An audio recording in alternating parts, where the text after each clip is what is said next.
Good morning students. आज हम पढ़ेंगे इकोनॉमिक्स का लेसन 4 जो कि लास्ट चैप्टर है आपका इकोनॉमिक्स का। भारत में खाद्य सुरक्षा। खाद्य का मतलब होता है खाने पीने की जो भी चीज़ें हैं। तो भारत में खाद्य सुरक्षा किस प्रकार की है ये आपको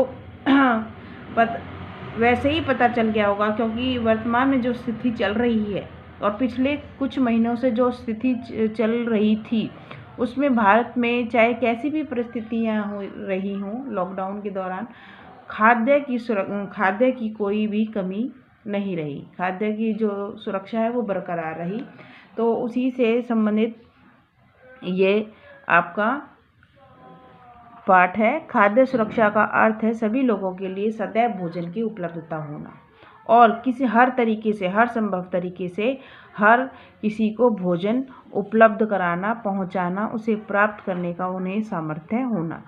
तो भारत सरकार है, उसकी जो ये मुहिम थी वो बरकरार रहती है। चाहे किसी भी परिस्थिति में खाद्य की सुरक्षा हमेशा रही है। हर प्रत्येक व्यक्ति को भोजन और अपनी जो दैनिक आवश्यकताएं हैं वो पूरी करने के लिए भारतीय सरकार जो है वो पूरी तरह प्रयासरत रही थी। भुखमरी ऐसी दशा जब लोगों को आवश्यक भोजन उपलब्ध नहीं होता है तो उस स्थिति को भुखमरी कहते हैं। ये भुखमरी स्थिति वर्तमान काल में अभी तक तो ऐसी नहीं हुई थी, परंतु कुछ पिछले दशकों में इस प्रकार की स्थिति नहीं थी, क्योंकि भारत में खाद्य सुरक्षा जो है वो इतनी स्ट्रॉन्ग और प्रॉपर तरीके से नहीं थी। मौसमी भुखमरी फसल चक्र के कारण पैदा हुई भुखमरी। फसल चक्र यानी कि जैसे भी हमारा जो भी फसल का जो साइकिल होता है, जैसे कोई चावल, गेहूं है, ज्वार, बाजरा है, अगर किसी कारण उस फसल का खराब हो जाती है तो उस स्थिति में जो उस फसल की कमी होती है तो वो मौसमी भुखमरी कहलाती है। वह ग्रामीण क्षेत्रों की कृषि क्रियाओं की मौसमी प्रकृति के कारण, मौसम और प्रकृति के कारण तथा नगरीय क्षेत्रों में अनियमित श्रम के कारण होती है। दीर्घकालीन भुखमरी यह मात्रा तथा गुणवत्ता के आधार पर पर्याप्त आहार न मिलने के कारण होती है। अकाल आपने पढ़ा होगा पिछले अपने अध्यायों में। अकाल भारत में कुछ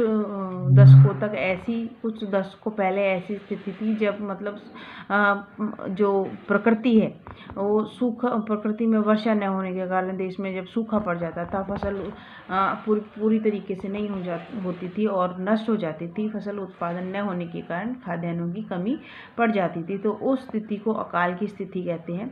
खाद्य असुरक्षित लोग वह लोग जिनके पास प्रॉपर भूमि नहीं है, श्रमिक नहीं है, पारंपरिक दस्तकार जो अपने छोटे मोटे कारोबार को चलाए रखते हैं, पारंपरिक लोक सेवाएं प्रदान करने वाले, जैसे कि ये छोटे मोटे धोबी हैं, नाई हैं और छोटे मोटे जो काम करने वाले लोग हैं, जिनको मतलब अपनी डेली जो कमाते हैं वही खाते हैं, ऐसे लोग, छोटा मोटा काम करने वाले कामगार और निराश भिखारी जो लोग हैं वो खाद्य असुरक्षित लोग कहलाते हैं। यानी कि जिनके पास अपने इन फ्यूचर कोई भी भोजन को स्टॉक करने के लिए पर्याप्त धन नहीं है या पर्याप्त खाद्य नहीं है, वह लोग खाद्य असुरक्षित लोग कहलाते हैं। खाद्य असुरक्षित राज्य हमारे लोग तो हैं ही, खाद्य असुरक्षित राज्य भी हैं जिनके पास प्रॉपर स्टॉक नहीं होता खाने का। उत्तर प्रदेश है, दक्षिण पूर्वी हिस्से हैं इसके, छत्तीसगढ़, झारखंड, उड़ीसा, पश्चिम बंगाल, बिहार, महाराष्ट्र और कुछ मध्य प्रदेश के ऐसे भाग हैं जहाँ पर जो खाद्य की जो पूर्ति है वो प्रॉपर तरीके से नहीं हो पाती है, तो वहाँ पर प्रॉपर भंडारण नहीं है खाद्य के, तो वह राज्य खाद्य असुरक्षित राज्य कहलाते हैं। बफर स्टॉक ऐसे स्टॉक मतलब जो सरकार के द्वारा कभी भी आपातकालीन स्थिति में, अकाल की स्थिति में, भुखमरी की स्थिति में जो सरकार जो है अपना जो भोजन राशन है वो स्टॉक करके रख लेती है, ऐसे स्टॉक को क्या कहते हैं, बफर स्टॉक कहते हैं। इसमें आपके चावल, गेहूँ, अनाज, जो भी खाने पीने की वस्तुएं हैं, दालें हैं, वो स्टॉक करके रख लेती हैं। इन फ्यूचर किसी भी परिस्थिति में भारत में या किसी भी देश में खाद्य संबंधी कोई समस्या उत्पन्न ना हो, वो बफर स्टॉक कहलाती है। न्यूनतम समर्थित कीमत न्यूनतम समर्थित कीमत क्या होती है? सरकार के द्वारा किसानों की फसल के लिए पहले से घोषित की गई कीमत, यानी कि जो किसानों की फसल है उसके लिए सरकार जो है वो उनकी कीमत को निर्धारित कर देती है, सरकार द्वारा तय की जाती है वो कीमत, तो वह न्यूनतम समर्थित कीमत कहलाती है। सार्वजनिक वितरण प्रणाली, सरकार के द्वारा सभी को खाद्य और राशन की जो चीज़ें हैं वो उपलब्ध कराई जाती हैं। कैसे? सरकार के द्वारा राशन की दुकानों के माध्यम से कम कीमत पर निर्धारित मात्रा में अनाज, चीनी, मिट्टी का तेल उपलब्ध कराया जाता है। आपने कुछ गांवों में देखा होगा कि उन्हें 2 रुपये किलो चीनी, 2 किलो रुपये चावल, यानी कि कम कीमत पर जो है जो भी गरीबी रेखा से नीचे जो लोग रह रहे हैं उनको ये चीज़ें उपलब्ध कराई जाती हैं, ताकि उनका जो है पालन पोषण जो है वो आराम से चल सके।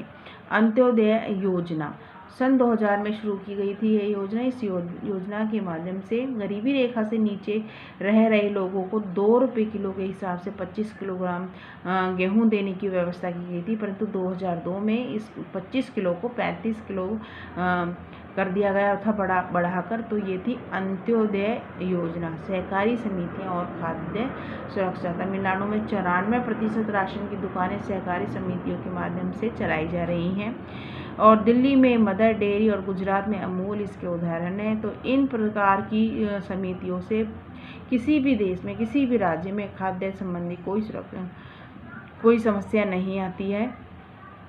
तो आई होप ये चैप्टर आपको समझ में आ गया होगा। इसके मेन पॉइंट्स मैंने आपको क्लियर कर दिए हैं। अगर कोई फिर भी डाउट है तो आप मुझे पूछ सकते हैं। आपका एसएसटी का सिलेबस कंप्लीट हो चुका है। केवल जिन बच्चों का रिटर्न वर्क नहीं हुआ है वो अपना रिटर्न वर्क कंप्लीट करें और लर्निंग पर ज़्यादा ध्यान दें। Thank you.